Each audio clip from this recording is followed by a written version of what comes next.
Jadi ketika kita melihat atau menyaksikan di depan mata kita orang-orang yang mengajarkan kebenaran kepada kita tetapi tidak mempraktikkan kebenaran tersebut, maka kita tidak akan kecewa. Karena fokus kita hanya kepada Tuhan kita, Yesus Kristus. Ini bukan hal yang gampang seperti saya mengucapkannya. Butuh kerelaan, butuh keikhlasan ketika kita melihat hal-hal yang berbeda yang tidak sama ini. Ya, manusia pasti kecewa. Ya, banyak yang sakit hati, yang merasa kok beda ya seperti itu. Ingat, kalau kita masih berpikir seperti itu berarti kita masih fokus kepada seseorang atau mengkultuskan orang itu. Tetapi kita tidak boleh lakukan itu. Kita hanya fokuslah kepada pribadi Yesus Kristus. Belajarlah dari firman Tuhan bagaimana Yesus Kristus melakukan atau menjalani kehidupan di dunia ini.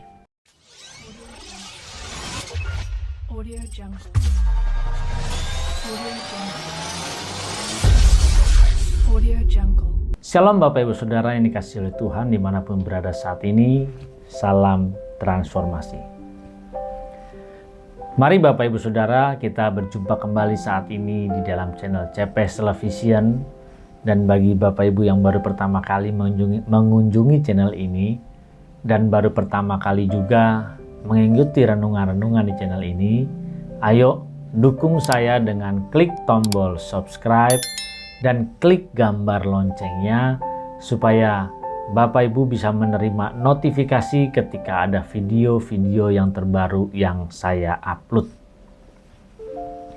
Kita sering mendengar di dalam kehidupan ini banyak hamba Tuhan, banyak penginjil yang mereka mengajarkan kepada kita, mengajarkan kebenaran.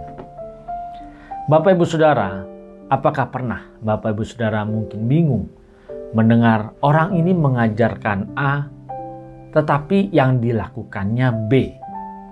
Terkadang ketika dia mengajarkan A, kita mendengarnya dan kita menyetujuinya karena ini benar, karena ini baik, dan ini bagus. Dan bahkan kita memberi label atau mengatakan inilah suara Tuhan. Bapak Ibu, kita harus ketahui bahwa hamba Tuhan itu juga manusia. Maka kita harus bisa melihat apakah seorang hamba Tuhan ini berintegritas atau tidak. Hamba Tuhan yang berintegritas atau manusia yang berintegritas pasti apa yang dia ucapkannya dan apa yang dia lakukannya itu harus sejalan. Apa yang dia pikirkan, dia ucapkan, dan dia lakukan itu pun harus sejalan. Kita sering sekali mendengar pengajaran-pengajaran yang disampaikan yang begitu luar biasa dan kita pun sangat diberkati. Tetapi terkadang apa yang diajarkan kepada kita itu tidak dipraktekkan.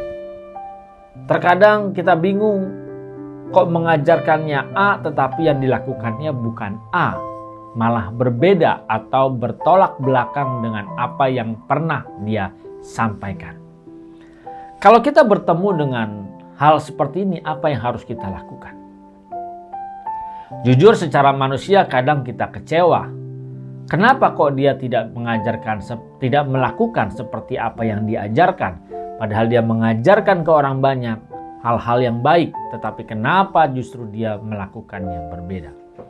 Bapak Ibu Saudara, perlu kita mengingat kembali bahwa kita tidak boleh fokus kepada manusia, kepada satu orang.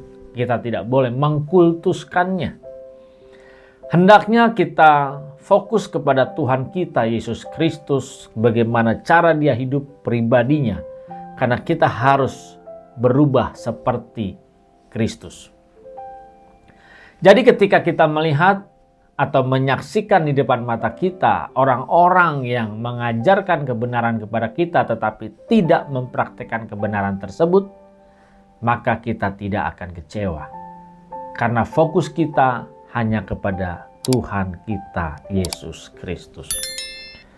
Ini bukan hal yang gampang seperti saya mengucapkannya. Butuh kerelaan, butuh keikhlasan ketika kita melihat hal-hal yang berbeda yang tidak sama ini. Ya, manusia pasti kecewa. Ya, banyak yang sakit hati, yang merasa kok beda ya seperti itu. Ingat, kalau kita masih berpikir seperti itu berarti kita masih fokus kepada seseorang atau mengkultuskan orang itu. Tetapi kita tidak boleh lakukan itu. Kita hanya fokuslah kepada pribadi Yesus Kristus. Belajarlah dari firman Tuhan bagaimana Yesus Kristus melakukan atau menjalani kehidupan di dunia ini. Supaya kita tidak salah melangkah. Lalu bagaimana dengan urusan orang-orang yang mengajarkan tetapi mempraktekkan berbeda? Biarlah itu urusan dia dengan Tuhan. Mari, Bapak Ibu Saudara dan saya, ya pasti kita pernah mengalami hal seperti ini. Saya pun sering mengamati seperti ini. Tetapi apa daya kita coba? Kita mau bicara apapun juga pasti kita tidak diperdulikan. Kita pasti tidak dianggap kan? Nah, makanya kita tidak boleh fokus kepada satu hamba Tuhan. Kita tidak boleh fokus atau mengkultuskan seseorang. Tetapi mari kita hanya memandang Tuhan Yesus Kristus saja. Kalau kita hanya memandang kepada satu orang saja, maka sesungguhnya kita sedang menyakiti hati Tuhan. Hendaklah yang menjadi center di dalam hidup kita hanya pribadi Tuhan Yesus Kristus saja. Bapak Ibu, ayo kita sama-sama berjuang. Pasti kalau kita masuk ke gereja A akan ada kelebihan dan akan ada kekurangan yang kita temui. Kita masuk ke gereja B akan ada yang kelebihan dan kekurangannya juga. Kita masuk ke gereja C akan sama ada kelebihan dan kekurangannya juga. Semua sama. Kenapa kita bisa kecewa? Kenapa banyak orang kecewa? Karena dia hanya memandang kepada pribadi yang ada di dunia ini. Dia hanya memandang kepada pemimpin yang ada di dunia ini. Saat ini sadarlah. Saya juga harus berkata kepada diri saya, sadarlah. Ayo kita hendaknya hanya memandang Yesus Kristus Tuhan saja. Kita hanya melihat kepada Dia. Dimanapun kita berada, kita hanya memandang dan ingat pesannya, ingat apa yang diajarkannya kepada kita. Supaya kita tidak mengkultuskan orang-orang yang ada di sekitar kita. Kita tidak mengkultuskan pemimpin kita, tetapi kita hanya berserah kepada Tuhan Yesus Kristus. Tidak ada yang bisa kita contoh kecuali Tuhan kita Yesus Kristus. Tidak ada yang bisa menjadi teladan kita kecuali pribadinya Tuhan kita Yesus Kristus. Kalau kita, Bapak Ibu Saudara dan saya, hanya meneladani pribadi seseorang di dunia ini, pasti kecewa. Pasti kecewa. Saya katakan sekali lagi, pasti kecewa. Karena dia juga tidak sempurna. Dan kita sama-sama belajar untuk sempurna serupa seperti Kristus. Jadi ketika kita hanya memandang satu pribadi ini, maka kita pasti akan kecewa. Lalu bagaimana supaya tidak kecewa? Pandanglah Yesus. Lihatlah pribadinya. Pelajarilah cara hidupnya. Ikutilah apa yang menjadi pesannya dan firman-Nya. Bapak Ibu Saudara, ayo. Masih ada kesempatan untuk kita merubah diri kita. Belajar dari waktu demi waktu di dalam kehidupan ini. Di dalam perjalanan kehidupan kita mendaki gunung kehidupan 2023 ini. Berserahlah kepada Tuhan kita.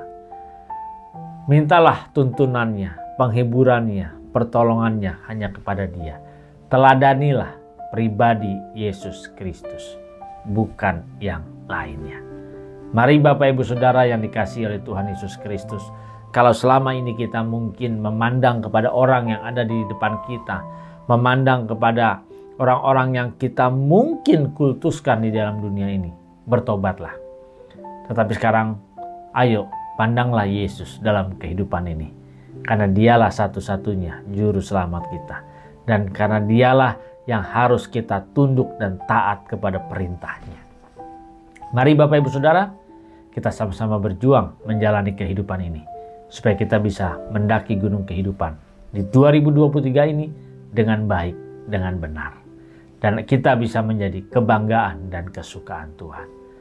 Apabila Bapak Ibu Saudara diberkati melalui renungan ini, jangan lupa berikan tanda like. Silahkan tinggalkan komentar di kolom komen. Dan bagi yang baru pertama kali mengunjungi channel ini dan belum pernah klik subscribe, ayo saya mengundang dengan hormat. Dukung channel ini dengan klik subscribe, lalu klik gambar loncengnya, nanti pilih semua notifikasi, supaya Bapak Ibu Saudara bisa menerima notifikasi dan tahu ketika ada video yang terbaru. Bagi yang belum pernah klik subscribe, ayo sekaranglah waktunya. Klik saja subscribe, aktifkan loncengnya. Lalu share video ini. Jangan berhenti di tangan Bapak Ibu Saudara. Jangan berhenti di gadget Bapak Ibu Saudara. Sebarkan, siarkan di seluruh akun medsos Bapak Ibu. Sebarkan kepada orang-orang sekitar kita, saudara-saudara kita, supaya mereka pun diberkati. Tuhan Yesus Kristus memberkati. Salam transformasi.